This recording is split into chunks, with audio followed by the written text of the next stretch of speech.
बौद्ध तो आहे ज्याला अशा मार्गाची साथ मिळाली आहे जिथे प्रश्न विचारण्याचं स्वातंत्र्य आहे आणि तर्क लावण्याची मुभा आहे.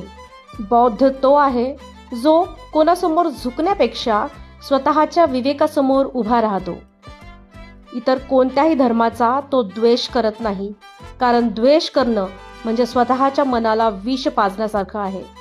बौद्ध तो आहे जो स्वतःचा प्रकाश स्वतःच होतो, कोणत्याही चमत्कारावर विसंबून राहण्यापेक्षा स्वतःच्या प्रयत्नांवर विश्वास ठेवतो.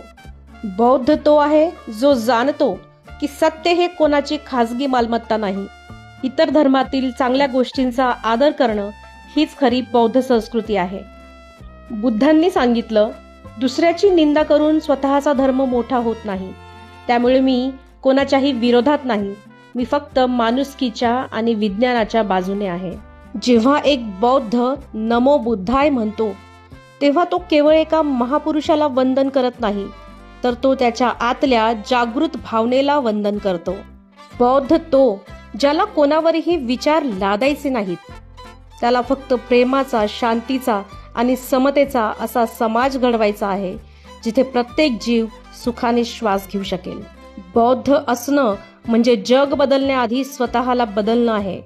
द्वेषाची जागा प्रेमाने आणि अज्ञानाची जागा विज्ञानाने घेणे हाच माझ्या धम्माचा खरा सार आहे.